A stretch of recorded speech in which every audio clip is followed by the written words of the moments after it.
कमल, अगस्त 2008। मुझे पहली बार गुरुजी के दर्शन का अवसर जुलाई 2003 में मिला। मेरा पांव टूटा हुआ था, जिसकी जल्दी ही शल्य चिकित्सा होने वाली थी। ये शल्य चिकित्सा पहली बार नहीं हो रही थी। गुरुजी के दर्शन से पहले भी मेरी 3 बार शल्य चिकित्सा हो चुकी थी, जो कि असफल रही थी क्योंकि संक्रमण इन्फेक्शन काबू से बाहर हो गया था। लेकिन इस बार मैं गुरुजी के पास आया और शल्य चिकित्सा करवाने की आज्ञा ली। गुरुजी ने आज्ञा दे दी। हमें 2 चिकित्सकों के बीच चुनाव करना था। मैंने गुरुजी से पूछा कि हम किसका चुनाव करें। गुरुजी ने चयन हमारे ऊपर छोड़ दिया और कहा किसी से भी करवा लो। गुरुजी की आज्ञा से मेरी शल्य चिकित्सा रेवाड़ी, हरियाणा के एक अस्पताल में हुई और मुझे 6 महीने तक आराम करने की सलाह दी गई। यह मेरे व मेरे परिवार के लिए अत्यंत आश्चर्य की बात थी कि शल्य चिकित्सा पूरी तरह कामयाब हुई थी। मैं सामान्य अवस्था में वापस भी आ गया। इस प्रकार से अभी तक जो स्वास्थ्य लाभ पिछले 3-4 प्रयासों में भी नहीं मिल पाया था, वो गुरुजी की कृपा से इतनी सहजता से हो गया था। मेरी शादी हुई, सपना हुआ सच। इसके कुछ ही दिन बाद मेरे माता पिता मुझ पर विवाह के लिए दबाव देने लगे। मेरा एक मित्र विनोद, जो गुरुजी की संगत का ही हिस्सा है, को स्वप्न में गुरुजी के दर्शन हुए। उसने देखा कि गुरुजी शिव मंदिर में, जो कि शंकर रोड दिल्ली में है, भगवान शिव के आसन पर विराजमान हैं। हम दोनों एक ऊंचे स्थान पर बने गुरुजी के आसन के पास जा रहे हैं। जैसे ही हम वहां बैठते हैं, विनोद को गुरुजी के चरण दबाने का मौका मिलता है। अचानक गुरुजी एक निमंत्रण पत्र निकालते हैं और विनोद को ये कहते हुए देते हैं कि यह कमल मेरी की शादी का कार्ड है। विनोद प्रत्युत्तर देते हुए पूछता है कि उसकी शादी कब होगी। गुरुजी उसको जवाब देते हैं कि जब सही समय आएगा वह स्वयं अपना विवाह तय कर लेगा।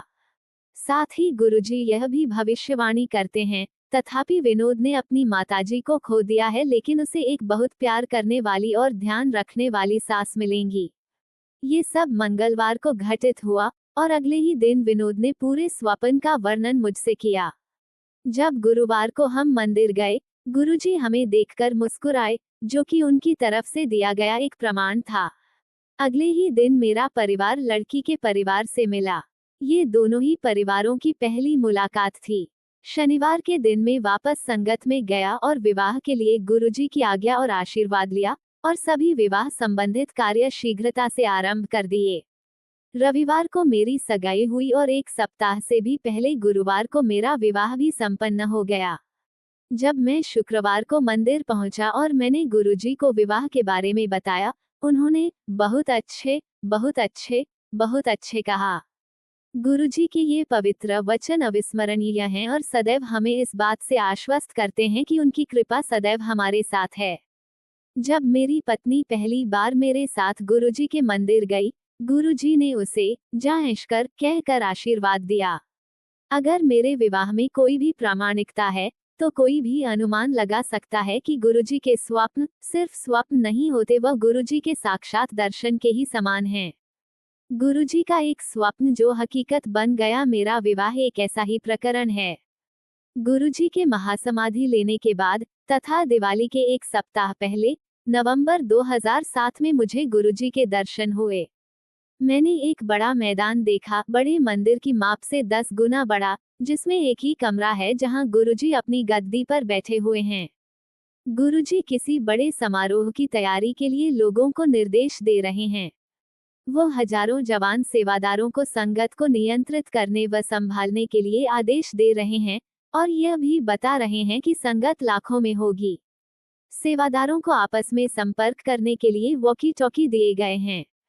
उसके बाद गुरुजी ने मुझे और एक और भक्त, मनोज को, कमरे के अंदर बुलाया और अन्य संगत को बाहर जाने के निर्देश दिए। वो हमें कह रहे था कि संगत को बिना उसके निर्देश के आने नहीं दिया जाए। मैं कमरे के भीतर था और मनोज बाहर तैनात था। संगत गुरुजी की आज्ञानुसार आ जा रही थी। जब गुरुजी ने मुझसे लंगर खाने के लिए कहा, तो मनोज को भीतर बुला लिया। थोड़े समय में जब संगत की भीड़ बढ़ने लगी, गुरुजी स्वयं संगत को दर्शन देने बाहर आ गए। उन्होंने पैंट और टी शर्ट पहनी हुई थी। ये सिर्फ एक संकेत मात्र है कि गुरुजी सदैव अपनी संगत के साथ हैं, चाहे वह भौतिक रूप से नहीं हैं। सचमुच गुरुजी एक अंतहीन प्यार का सागर हैं तथा हम बहुत भाग्यशाली हैं कि हम उनकी चिरकालिक शरण में हैं। गुरुजी से यही प्रार्थना है कि वो हम सभी पर कृपा बनाए रखें। जय गुरुजी। कमल, एक भक्त। अगस्त 2008। कामिनी कौशिक, अक्टूबर 2014। ये सोमवार की सुबह थी और मैं बड़े मंदिर जाने का प्लान बना रही थी। मेरी 2 पड़ोसियों ने मुझसे बात करना शुरू किया और मैंने उन्हें अपने साथ आने के लिए मना लिया। वे दोनों श्री साईं बाबा की पक्की भक्त थीं। दिल्ली से मंदिर जाते समय हमारी अपने प्यारे गुरुजी और उनकी लीलाओं, भक्तों के अनुभवों, प्रसाद के रूप में गुरुजी के आशीर्वाद और उनकी कृपा के कई उदाहरणों के बारे में बहुत अच्छी बातचीत हुई। मंदिर को देखते ही मेरी एक पड़ोसी पूरी तरह से मंत्रमुग्ध हो गई। उसे गुरुजी की तरफ बहुत ज्यादा खिंचाव महसूस हुआ, लेकिन अंदर ही अंदर वह इस बात को लेकर परेशान थी कि क्या उसके पति गुरुजी को स्वीकार करेंगे। महीने बीत गए। एक दिन उसने अपने पति को मंदिर जाने के लिए मना लिया। उसके पति को उस समय गंभीर स्पॉन्डिलाइटिस था, जिससे उन्हें असहनीय दर्द होता था।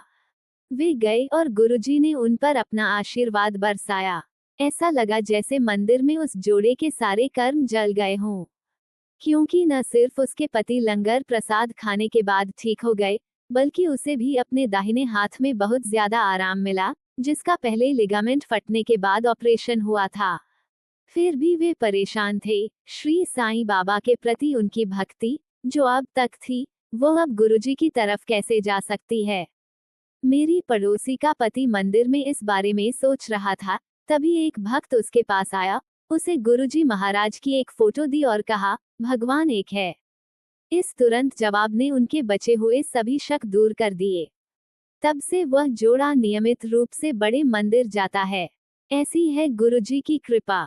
दूसरी पड़ोसी जो उस सोमवार की सुबह मेरे साथ गई थी, उसने गुरुजी के बारे में कुछ नहीं कहा था, लेकिन उसे भी उनकी कृपा मिली। उसके मंदिर जाने से एक दिन पहले उसके बेटे को गले में गंभीर इन्फेक्शन और टॉन्सिलाइटिस का पता चला था। सर्जरी होने वाली थी। स्वाभाविक रूप से वह परेशान थी, लेकिन उस शाम मंदिर जाने के बाद जब वह अपने बेटे को डॉक्टर के पास ले गई, तो उसे कोई इन्फेक्शन नहीं था। सर्जरी तो दूर की बात है, उसे दवाएं भी नहीं लिखी गईं। ऐसी है गुरुजी की कृपा। जय गुरुजी। कामिनी कौशिक, एक भक्त।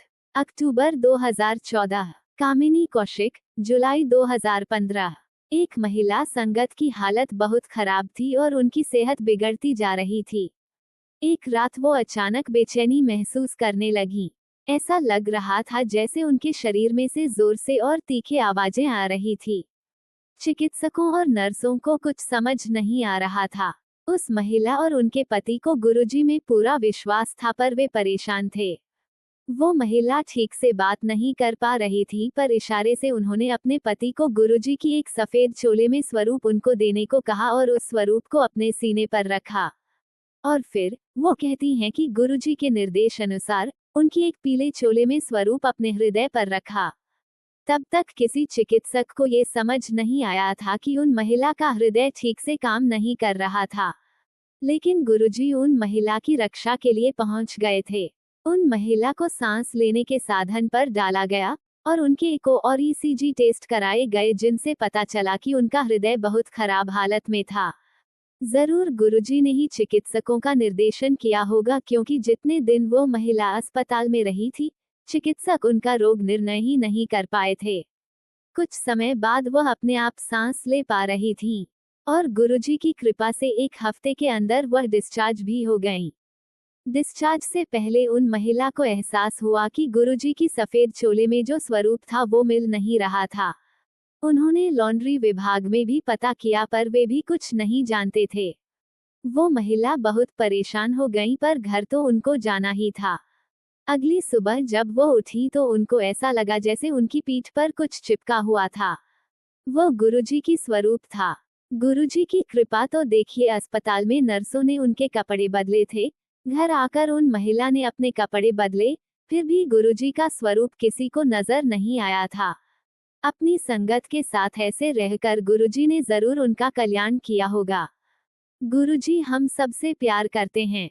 हमें बस पूरे समर्पण के साथ उनके द्वार पर जाकर खटखटाना होता है और वे हमारी रक्षा के लिए पहुंच जाते हैं।